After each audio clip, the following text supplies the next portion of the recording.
The Intrusion by Shashi Deshpande.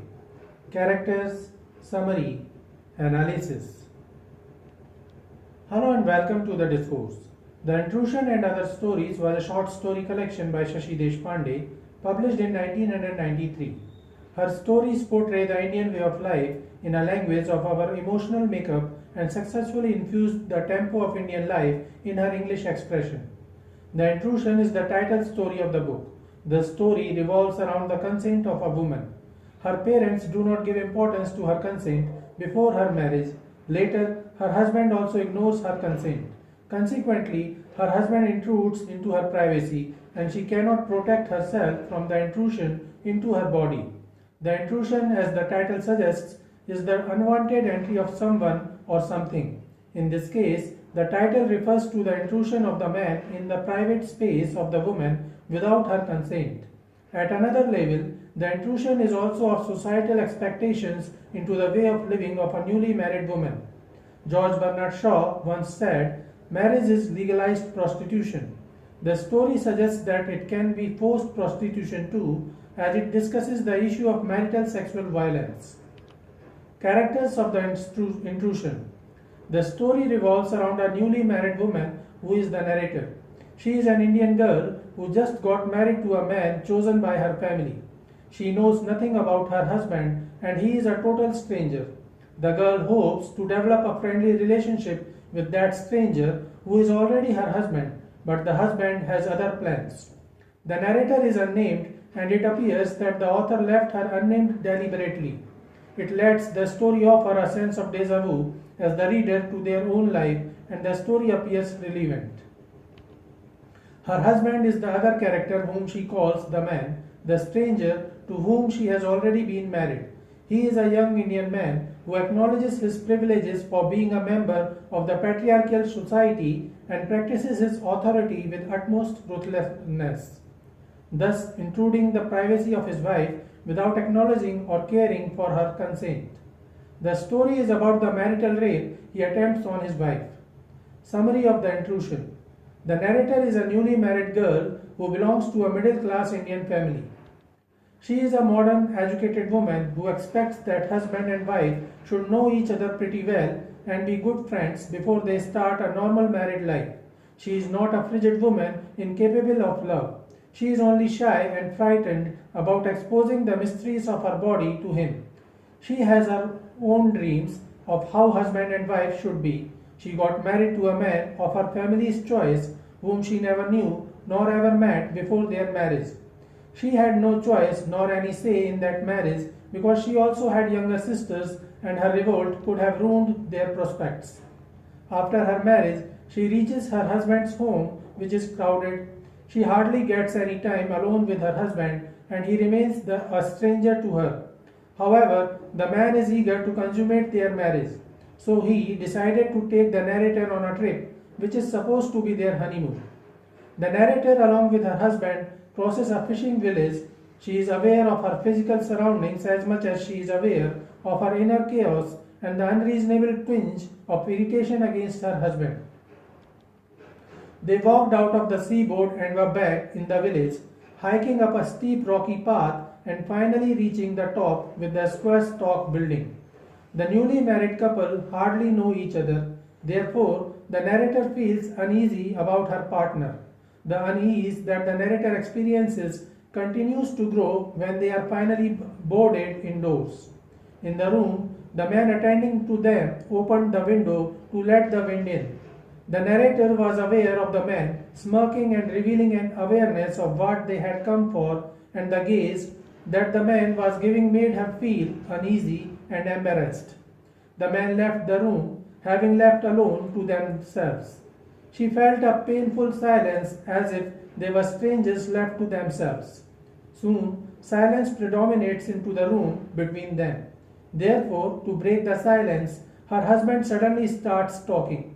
He tells her he feels fortunate to come to the place as their honeymoon destination. He is happy because they have complete privacy. On the other hand, she feels nervous at the thought of being alone with a strange man in a strange land. She is skeptical about the room too.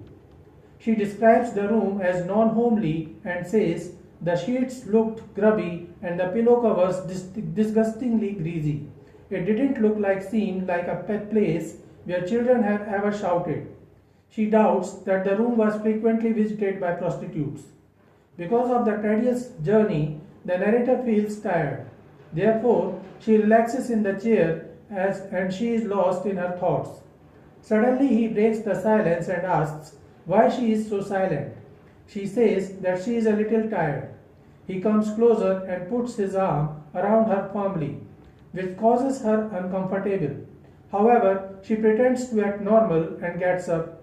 She suggests to him they should go out to the veranda since she wants to see the sea. On the veranda, she also suggests to him that they should go down the sea, but her husband tells her they should go in the morning as it is already dark. The man approaches her again. He puts his arm around her waist and pulls her inside. Upon seeing the bed, she remembers her narrow bed at home. She feels homesick. She remembers how she was not ready for the marriage. She was hurt when the alliance was fixed up without her willingness. No one had asked me if I had agreed. It had been taken for granted. When her father asks her the reason for her rejection of her marriage and what she is going to do after that, she has no answer. And so she agrees, finding no fault with the groom. Suddenly, a few days before the wedding, I had gone to my father stricken by doubts. Why? He had asked me again and again. And what will you do then? In a panic, I asked myself, what will I do? And I thought of 1,000 answers, but not to the question, what's wrong with him? She realizes that if she revolts against her family's will, she will become the black sheep of the family. No one would marry her sisters for her. Her parents would feel disgraced. The man is unaware of her feelings and her hesitation. He excitingly changes his dress. On the other hand, the narrator feels low and lonely. She sits quietly for a while, then dashes to the veranda. She wishes to be anywhere in the world except in this strange place. When he does not find her in the room, he calls her to change her clothes. She follows his words unwillingly. She changes, feeling glad that her night dress was simple. However, escaping his sexual overtures seemed difficult now. She again opens the door to the veranda, but he forbids her to go out. She reluctantly goes to him. He puts his arms around her tightly. The sudden and tight grip of his embrace makes her too uncomfortable. She struggles to get rid of his approaching rough chin. He tries to kiss her, but she averts her face, and in the struggle, his glasses fall.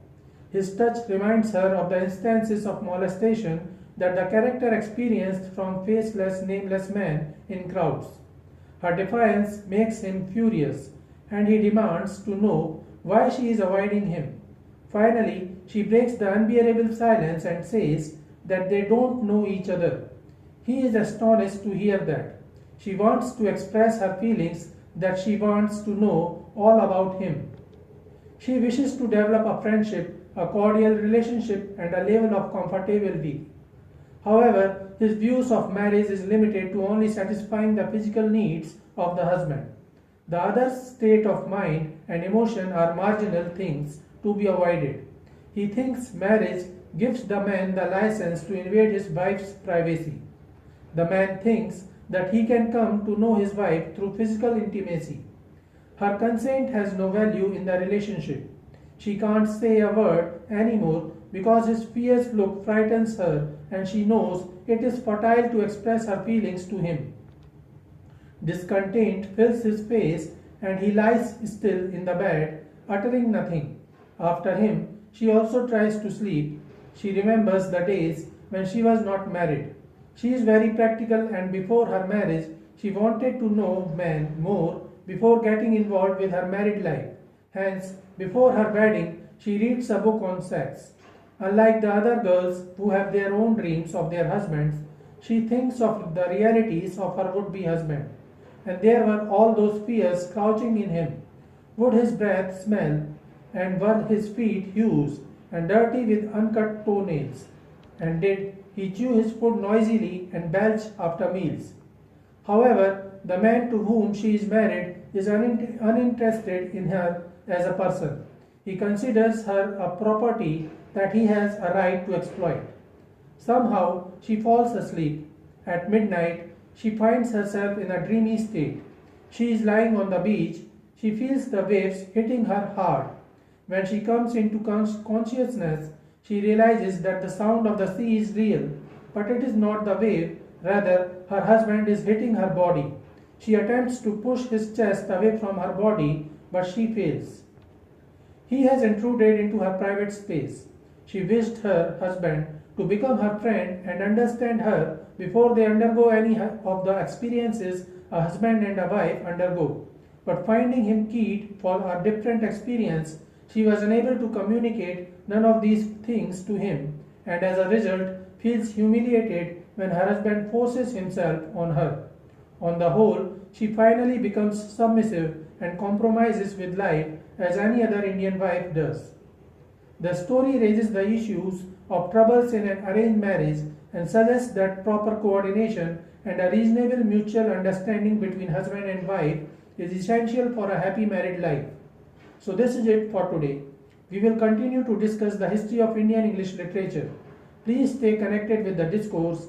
Thanks and regards.